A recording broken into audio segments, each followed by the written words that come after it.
नमस्कार दोस्तों, home science academy में आपका स्वागत करती हूँ। आज आपके लिए बहुत ही अच्छा टॉपिक लेकर के आई हूँ जिसका नाम है आधारीय उपापचय या आधारीय चयापचय। ये आपके कमेंट भी आ रहे थे इस पे टॉपिक जो है वीडियो बनाया जाए, तो ये आपके हर एग्जाम के पर्पज से ये बहुत ही इम्पोर्टेंट है। तो आइए आज जानते हैं उपापचय की क्रिया क्या होती है। देखिए, हमारे शरीर में जो भोजन पचने के बाद जो हमारे भोजन होते हैं, जब फूड को लेते हैं, फूड के लेने के बाद हमारे शरीर में जो है केमिकल उसमें प्रोसेस होते हैं, जिसमें क्या होता है वो विभिन्न प्रकार की एंजाइम के द्वारा हमारे भोजन जो है जैसे ग्लूकोज कार्बोहाइड्रेट है वो ग्लूकोज में टूट जाता है, और हमारे प्रोटीन है अमीनो एसिड में टूटते हैं, और जो वसा है फैटी एसिड में टूटते हैं। इसके बाद भी क्रियाएं होती हैं, यानी जो हमारे भोजन को डाइजेस्ट होने के बाद जो क्रिया होती है वही हमारी क्या होती है, उपापचय की क्रिया होती है, जो लगातार चलती रहती है। चाहे हम सोते रहें, चाहे जागते रहें, चाहे कोई काम करते रहें, तब भी ये क्रियाएं हमारे शरीर में होती रहती हैं। और इनके लिए जो ऊर्जा की आवश्यकता होती है, यानी कहने का मतलब है इनको, यानी इन सब कामों को करने के लिए, से कोई निर्माण का काम हुआ, मरम्मत करने का काम हुआ, ऊर्जा देने का काम हुआ, तो ये सारी क्रियाएं क्या हमारे शरीर में भोजन पचने के बाद ये क्रियाएं चलती रहती हैं, और ये हमारी क्रियाएं क्या होती हैं, आधारीय चयापचय होता है। तो कुछ इसमें वैज्ञानिक इसमें थे, किसी ने बताया कि हम जितना ऑक्सीजन लेते हैं, जितना छोड़ते हैं CO2, इन सब कितना हम भोजन लेते हैं, इन सब चीज़ों को जाना जा सकता है। तो इन्होंने कुछ अपने मेथड भी बताए हैं, ये सब भी मैं आपको अगले वीडियो में इस पर डिस्कस करेंगे। तो आज पहले जानते हैं कि आधारीय चयापचय या आधारीय उपापचय क्या होता है। तो देखिए कि मनुष्य के शरीर में भोज्य पदार्थों के टूटने तथा नए पदार्थों के निर्माण की प्रक्रिया को सम्मिलित रूप से चयापचय कहते हैं। यानी क्या है, भोज्य पदार्थों के टूटने का मतलब है जब उसका क्या होता है, विखंडन होता है, यानी हमारा भोजन, जब हमारे शरीर में भोजन जाता है, भोजन जाने के बाद जो उस पर क्रियाएं होती हैं उसको तोड़ने का काम करते हैं, जैसे हमारे एमाइलेज, लाइपेज, ट्रिप्सिन, ये सारे जो एंजाइम पाए जाते हैं क्या करते हैं, उसको तोड़ने का काम करते हैं, और नए पदार्थ के निर्माण, उससे नई चीज बनती है। इन दोनों की ही प्रक्रियाओं को क्या कहते हैं, सम्मिलित रूप में उपापचय की क्रिया कहते हैं।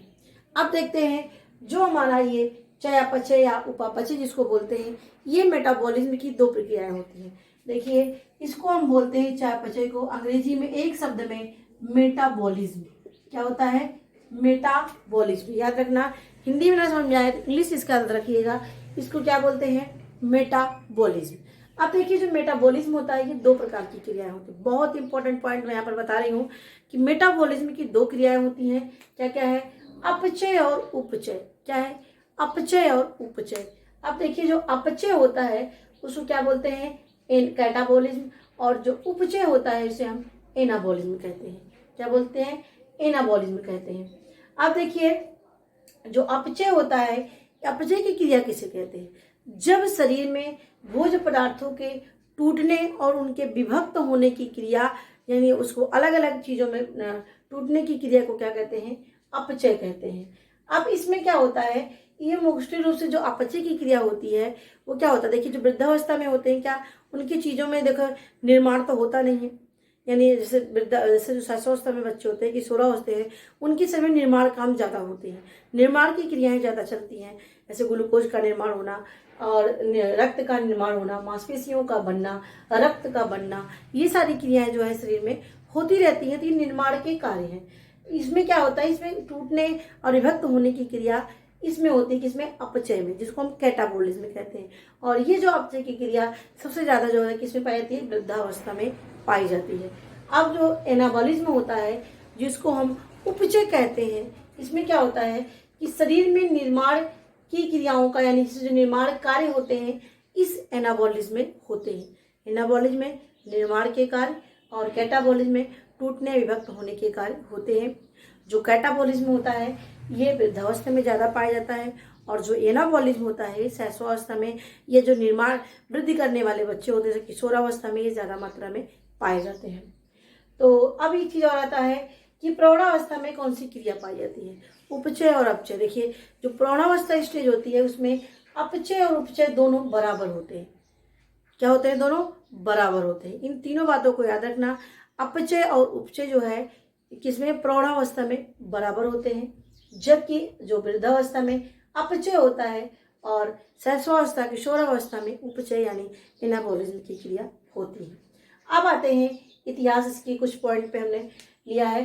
जैसे लेवोजियन ने बताया कि जो भोजन के पचने के बाद, जो हमारा भोजन होता है उसके पाचन के बाद होने वाली ऑक्सीडेशन की क्रिया के लिए ऑक्सीजन की आवश्यकता होती है। इन्होंने बताया कि हमारे शरीर में जब भोजन पचता है उसके बाद कुछ न कुछ क्रियाएं हमारे शरीर में चलती रहती हैं और इन्होंने बताया उसको चलने के लिए हमें ऑक्सीजन की आवश्यकता होती है। देखिए हम लगातार हमारी क्या होती है, हम सांस को लेते हैं, सांस को छोड़ते हैं, ये चाहे हम सोते रहें चाहे जगते रहें, ये हमारी क्रियाएं होती रहती हैं। तो ये हमारी क्रियाओं के लिए हमें ऑक्सीजन की आवश्यकता पड़ती है इन कामों को करने के लिए, यानी ऑक्सीडेशन की क्रिया को करने के लिए ऑक्सीजन की आवश्यकता पड़ती है। और इन्हीं को ही, लेवोइजर को ही पोषण विज्ञान का पिता कहा जाता है। क्या कहता है पोषण विज्ञान का? लेवोइजर को ही पोषण विज्ञान का पिता कहा जाता है, याद रखना इसको। और इन्होंने ये बताया कि मनुष्य के द्वारा उपयोग किया गया ऑक्सीजन को मापा जा सकता है। इन्होंने कहा कि मनुष्य के द्वारा जो ऑक्सीजन लिया जाता है और जो CO2 छोड़ा जाता है, इन दोनों को मापा जा सकता है। किसने बताया? लेवोजियर ने बताया कि इन दोनों को मापा जा सकता है, कितना ऑक्सीजन लिया गया, कितना छोड़ा गया, इन दोनों को मापा जा सकता है। और इन्होंने ये भी बताया कि खेल कूद दौड़ते समय यानी कोई शारीरिक क्रियाएं ज़्यादा करने पर हमें ऑक्सीजन की ज़्यादा आवश्यकता पड़ती है। आप खुद ही फील कर सकते हैं। देखिए हमें क्या करते हैं, जैसे हम दौड़ते हैं खूब तेज हाँफने लगते हैं, सीढ़ियाँ चलते हैं खूब तेज हाँफने लगते हैं, तो इस समय हमारे ऑक्सीजन मतलब कि हमारी एनर्जी ज़्यादा खपत होती है। तो उस समय में ऑक्सीजन जब ज़्यादा लेंगे तो ज़्यादा एनर्जी प्रोड्यूस होगी और कहने का मतलब है तब हमारा काम जल्दी से होगा। तो ये इन्होंने बताया कि जो खेलकूद है, दौड़ने में कोई अधिक काम कर रहे हैं उस समय ऑक्सीजन की ज़्यादा आवश्यकता पड़ती है। तो किसने बताया? लेवोजियर ने बताया। अब आता है कि पेटन, कोफर तथा वाइट ने सबसे पहले श्वसन कैलोरी यंत्र का आविष्कार किया, जिसको मापा जा सकता है कि हम इसको माप सकते हैं कितना ऑक्सीजन शरीर में गया, कितना उपयोग किया गया, कितना जो है CO2 बाहर निकला, इसको हम अंदाजा लगा सकते हैं, पता लगा सकते हैं। ये किसने कहा है? ये पेटेन, कोफर तथा वाइट ने कहा है। और दूसरी बात अटवाटर, किसने? अटवाटर, यह नाम याद रखना। अटवाटर ने भी ये बताया, इन्होंने एक मानव के लिए एक श्वसन कैलोरी मीटर का आविष्कार किया। कब? 1892-1902 के बीच में इन्होंने क्या बताया? मानव श्वसन कैलोरी मीटर का आविष्कार किया, जिन्होंने इनमें बताया कि ऑक्सीजन और CO2 में संबंध होता है, काफी ज्यादा इसमें संबंध होता है, एक दूसरे में कोरिलेट होते हैं। तो इन्होंने इस चीज को अपने अध्ययन करके बताया और इन्होंने इसी श्वसन कैलोरी मीटर का आविष्कार किया, जिसके द्वारा इसका पता लगाया जा सकता है क्या रिलेशन है, कितना गया कितना आया। इनको भी ये जो है अटवाटर ने इस चीज को बताया। तो ये चीजें हो गई, आपको हमने यहाँ पे बताया। अपचय क्या है? जिसको हम कहते हैं निर्माण काम करने बल्कि विखंडन का काम होता है। और उपचय क्या होता है? इसमें निर्माण कार्य होते हैं। अपचय जो होता है वो वृद्धावस्था में होता है, जो उपचय होता है शैशवावस्था किशोरावस्था में होता है। और अपचय और उपचय जो हमारे प्रौढ़ावस्था में बराबर होते हैं। अब आते हैं ऊर्जा। देखिए ऊर्जा क्या है कि हमें काम करने के लिए क्या है? एनर्जी की आवश्यकता पड़ती है।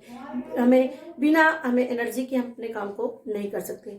कभी कभी देखिए आप थक जाते हैं तो क्या होता है? आप सुस्त हो जाते हैं, आपका शरीर एकदम ढीला सा हो जाता है, आपका काम करने में मन नहीं लगता है। क्या कभी आपने फील किया? इसका क्या अर्थ हुआ? इसका अर्थ ये हुआ कि आपके शरीर में एनर्जी की कमी हो गई है। और जहां आपके शरीर में यानी जो आपके पैर कभी कभी थक जाते हैं, इसका कारण क्या होता है कि हमारे शरीर में लैक्टिक एसिड की मात्रा ज्यादा हो गई है। तो इसको करने के लिए इसीलिए हम रिलैक्स होते हैं, जिससे CO2 और O2 बैलेंस हो सके और जो लैक्टिक एसिड बन रहा है जिसकी वजह से पैरों में दर्द हो रहा है, अकड़न हो रहा है, वो ना हो। तो ये हमारा यानी हमें कहने के मतलब है कि हमें काम करने के लिए ऊर्जा की आवश्यकता पड़ती है। तो और कार्य करने की जिस शक्ति की आवश्यकता होती है उन्हीं को क्या कहते हैं? ऊर्जा कहते हैं। जैसे हम भोजन लेते हैं तो भोजन हमारा क्या होता है?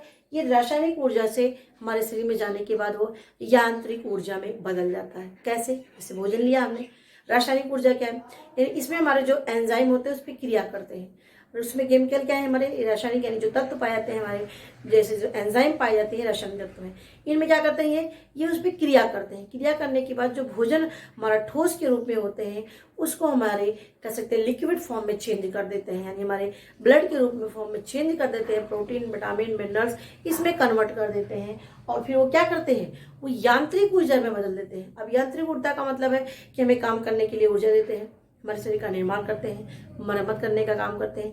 तो यानी हमारा जो भोजन होता है पहले रासायनिक ऊर्जा से वो यांत्रिक ऊर्जा में कन्वर्ट होकर के हमें एनर्जी देने का काम करते हैं। ये होता है जो है ऊर्जा मिलने का तरीका। अब आते हैं कि देखिए कि हमारा जो किलो कैलोरी क्या होता है। तो जो किलो कैलोरी होता है ये ऊर्जा को मापने की इकाई होती है। किलो कैलोरी क्या है, ऊर्जा को मापने की एक इकाई होती है जिसे किलो कैलोरी कहते हैं। और 1 किलोग्राम पानी का तापक्रम 1 डिग्री सेल्सियस बढ़ाने पर, देखिए किसे कहते हैं, 1 किलोग्राम पानी का तापक्रम 1 डिग्री सेल्सियस बढ़ाने के लिए जितनी ऊष्मा प्रयोग की जाती है, यानी जितना ऊष्मा उसमें लगाया जाता है, जितना गैस जलाया जाता है, उसी ताप की मात्रा को हम क्या कहते हैं, किलो कैलोरी कहते हैं। 1 किलोग्राम पानी का तापक्रम 1 डिग्री सेल्सियस बढ़ाने के लिए जितनी ऊष्मा का प्रयोग किया जाता है उसी को ही 1 किलो कैलोरी कहते हैं।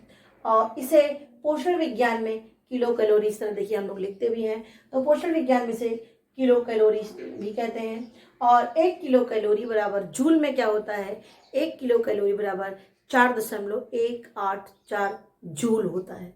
तो ये भी आप याद रखिए। तो ये चीजें हो गई। अब आते हैं भोज्य पदार्थों के ऊर्जा मूल्य का निर्धारण। भोज्य पदार्थों के ऊर्जा मूल्य का निर्धारण इन दो मुख्य रूप से मेथड से करते हैं, प्रत्यक्ष विधि और अप्रत्यक्ष विधि। जो प्रत्यक्ष विधि होती है इसको बोलते हैं, इसके अंतर्गत में बॉम्ब कैलोरी मीटर आता है जिसको ऑटवाटर ने दिया था, जिसके द्वारा जो है कितना एनर्जी प्रोड्यूस हो रही है, कितना एनर्जी हमारी लग रही है, इन सब चीज़ों को जाना जा सकता है। और अप्रत्यक्ष कैलोरी मीटर, इसको ऑक्सी कैलोरी मीटर है, इसको बेंडिक्ट ने दिया है। बेंडिक्ट ने जो है इसको दिया है, इन्हीं के नाम पर इसको पढ़ा है। तो बेंडिक्ट ने अप्रत्यक्ष विधि का प्रयोग किया ऑक्सी कैलोरी मीटर, और अटवाटर ने प्रत्यक्ष विधि का प्रयोग किया जिसको बॉम्ब कैलोरी मीटर के नाम से जानते हैं। तो इसको मैं आपको नेक्स्ट में बताऊंगी, और इसमें मैं आपको बताऊंगी इसके कौन कौन से कारक है जो इसको प्रभावित करते हैं। और दूसरा आपको एक पॉइंट यहाँ पर मैंने लिखा है, जल की मात्रा अधिक होती है, यानी जिस तत्व में जल की मात्रा अधिक होती है, जिस तत्व में जल की मात्रा यानी जिसमें पानी, जिस भोज्य पदार्थ में पानी की मात्रा ज्यादा होगी उसमें क्या होगा, ऊर्जा कम होती है। क्या होती है, उसमें ऊर्जा कम होती है। क्यों, कभी आपने देखा हम जो फल खाते हैं जिसमें पानी रस रहता है उसमें आपका जो कार्बोहाइड्रेट बहुत न्यून मात्रा में होता है। क्यों, क्योंकि उसमें आपका मुख्य रूप से लिक्विड फॉर्म होता है, यानी आपका जल की मात्रा ज़्यादा होती है, इसीलिए उसमें कार्बोहाइड्रेट की मात्रा कम होती है। यानी उसमें जो ऊर्जा देने का प्रोड्यूसन है वो क्या होता है, उसमें कम होती है। और जिस चीज़ में पानी की मात्रा नहीं होती है या बहुत कम होती है वो जो है हमें ज़्यादा एनर्जी देने का काम करता है। जैसे हमारे गुड़, शक्कर, अनाज, ये हमारे क्या है, ये हमें ऊर्जा देने का काम करते हैं। तो हमारे जो फल में होता है, फल में ऊर्जा की मात्रा बहुत ही कम होती है। ये पॉइंट आप याद रखिएगा। ये बहुत ही अच्छा इंपॉर्टेंट क्वेश्चन, मतलब कह सकते क्वेश्चन भी इससे बन सकता है कि जिस भोज्य पदार्थ में जल की मात्रा ज़्यादा होगी वो ऊर्जा कम देगी कि ज़्यादा देगी, उसमें ऊर्जा कम होगी। और जिसमें जल की मात्रा कम होगी वो ऊर्जा क्या है, ज़्यादा मात्रा में प्रोड्यूस करेगी। जैसे हमारे किशमिश हुए, गुड़ हुए, ये हमारे क्या है, इसमें ऊर्जा की, जल की मात्रा यानी बहुत ही कम होती है।